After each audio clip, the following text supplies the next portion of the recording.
জোয়ার তরুণদের মধ্যে এসেছে, তারা দেশ নিয়ে ভাবছে। আমাদের তরুণরাই তো বাইরে গিয়ে টপ ইন্ডাস্ট্রিতে কাজ করছে। সবাইকে আবারও আসসালামু আলাইকুম। আসলে আজকে ইভেন্টে থাকাটা আমার জন্য কিছুটা ইমোশনাল। আমি নিজে একজন এনআরবি ছিলাম বেশ কয়েক বছর। So being able to be in an event যেখানে এনআরবিরা are being included, incorporated, and having seen firsthand বাংলাদেশে আসলে প্রবাসে গেলে বোধহয় দেশের প্রতি টানটা আরো বেড়ে যায়। দেশের থেকে যতখানি না মনে হয় যে দেশের জন্য কাজ করা যায়, দূরে থাকলে আরো বেশি মনে হয় যে কি করে দেশ গঠনে অবদান রাখা যায়। সো ওটা একদম সরাসরি দেখার সুযোগ হয়েছে এবং এখন প্রাতিষ্ঠানিকভাবেই একটা এফোর্ট আছে প্রবাসীদেরকে ইনক্লুড করার। সেটা দেখে আসলে very touched and I hope this continues in the years going forward.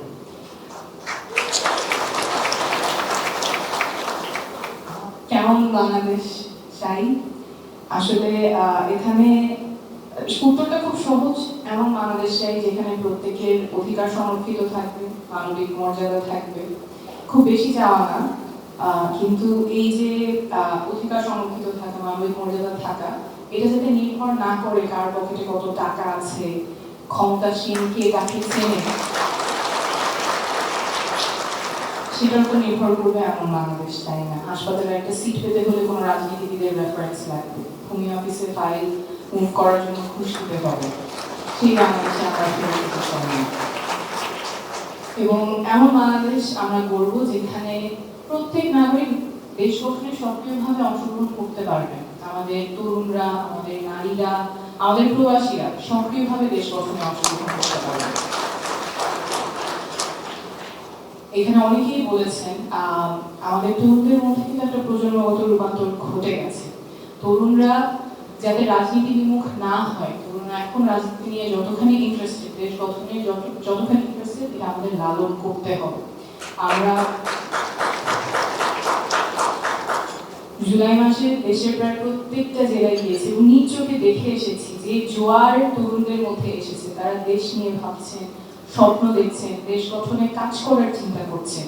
তাদের স্বপ্নটা আমাদের লালন করতে হবে এবং তারা যাতে একটা নিরাপদ পরিবেশে দেশ গঠনের ভূমিকা রাখতে পারেন, সেই ব্যবস্থা আমাদের করতেই হবে। যদি আবারও তরুণদের স্বপ্ন ভঙ্গ হয়, তাদের যদি আবার আশাহত হতে হয়, বারবার রাস্তায় নামতে হয়, যেটা হুসেন বলেছেন, আমার মনে হয় দেশ আবার একটা সংকটে পড়বে, সেই জায়গায় আমরা যেতে চাই না। আমাদের ঠাকুরগাঁয়ের লামিন, সিরাজগঞ্জের জুবাইর যে আশা নিয়ে 24-এ মাঠে নেমেছিল, যে স্বপ্ন নিয়ে মাঠে নেমেছিল, সেটা আমাদের বাস্তবায়ন করতে হবে। আমরা ঝালকাঠিতে একজন কৃষকের সাথে দেখা হয়েছিল, রতন হালদার, তার ছেলে রাজীব হালদার, তিনি আন্ডারগ্রেড পাশ করেছেন, কিন্তু একটা সরকারি প্রজেক্ট একটি বাড়ি একটি খামারের পিয়নের চাকরির জন্য 7 লাখ টাকা ঘুষ চেয়েছে। সেরকম যাতে আর না হয়। আমাদের তরুণদের কর্মসংস্থান। বাংলাদেশের একমাত্র স্মার্ট সিটি বসুন্ধরা এখন আরো নিরাপদ, আধুনিকতায় আরো এক ধাপ এগিয়ে। কর্মসংস্থান পেতে যাতে বেগ পেতে না হয়, আমরা যাতে তাদের প্রতি বিনিয়োগ করতে পারি, তাদের ক্যাপাসিটি বিল্ডিং এ বিনিয়োগ করতে পারি। এবং আমাদের তরুণরা তো কিছুতেই কম না। আমাদের তরুণরাই তো বাইরে গিয়ে টপ ইন্ডাস্ট্রিতে কাজ করছে, বাংলাদেশি তরুণরাই কাজ করছে। তাহলে why can't we do the same in Bangladesh? And I dream of a Bangladesh যেখানে young people from all over the world will come to Bangladesh for excellence in training, excellence in education. এবং ওই জায়গায় I don't see why we cannot do that. এরপর আমাদের নারীরা যাতে সক্রিয়ভাবে অংশগ্রহণ করতে পারে। আমাদের অভ্যুত্থানে একদম সামনে থেকে নারীরা নেতৃত্ব দিয়েছেন, কিন্তু তারপর আমরা দেখেছি অনেকভাবে নারীদেরকে সাইডলাইন করে দেওয়া, সাইবার বুলিং, হ্যারাসমেন্ট, অনেক কিছু শিকার হতে হচ্ছে। কিন্তু তারপর নারীরা থেমে নেই। আমরা যদি নারীদেরকে অগ্রগতির যাত্রায় অংশগ্রহণ না করাতে পারি, তাহলে আমাদের অগ্রগতিটাই সাইডলাইন হয়ে যাবে। তো আমি স্বপ্ন দেখি আমার ব্রাহ্মণবাড়ির তিথি, রাজবাড়ির আফরিন, ওরা যখন চিন্তা করছেন দেশ গঠনে কাজ করতে চাই, রাজনীতিতে অংশগ্রহণ করতে চাই, সেখানে তার বাবা মায়ের চিন্তা করতে হবে না যে আমার মেয়েটা সেখানে নিরাপদ থাকবে কিনা। আমাদের নারীরা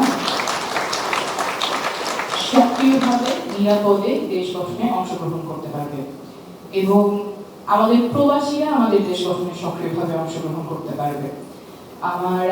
আমরা যখন পদযাত্রায় গিয়েছিলাম চুয়াডাঙ্গায়, শারমিন আপার ভাই, মুন্না ভাই, উনি সৌদি আরবে, উনি কষ্ট করে কামাই করে বাংলাদেশে টাকা পাঠান।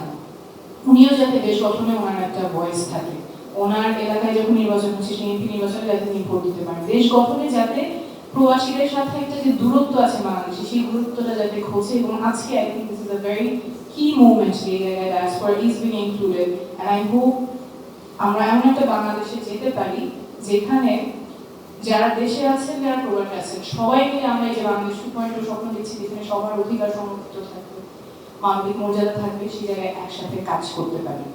এবং এমন বাংলাদেশ আমরা গড়বো যেখানে মত পার্থক্য থাকবে, মতবিভেদ থাকবে, কিন্তু পূর্ণ রাজনীতিতে আমরা ফেরত যাব না, সহিংসতার রাজনীতিতে আমরা ফেরত যাব না।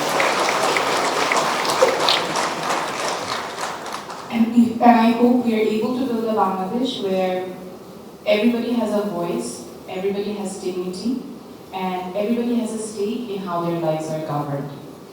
আমি যখন এই কথাগুলো বলি যে মানুষের অধিকার সংরক্ষিত থাকবে, সকলের অধিকার সংরক্ষিত থাকবে, মানবিক মর্যাদা নিশ্চিত হবে, আমাদের তরুণরা, নারীরা, প্রবাসীরা সকলে সক্রিয়ভাবে দেশ গঠনে অংশগ্রহণ করতে পারবে, এমন একটা বাংলাদেশ আমরা করব। এই কথা বলার পর অনেকে বলেন যে এগুলো আসলে সম্ভব না, এগুলো বাস্তব কথা না, এগুলো হওয়ার মতো না।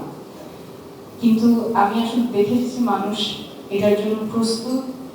আমরা জানি যে পথটা অনেক লম্বা, চ্যালেঞ্জ অনেক, কিন্তু মানুষ যখন জাগে তখন ইতিহাস বদলায়, এবং আপনারা আমরা সবাই মিলে একসাথে এবার বাংলাদেশের জন্য ইতিহাসটা বদলায়।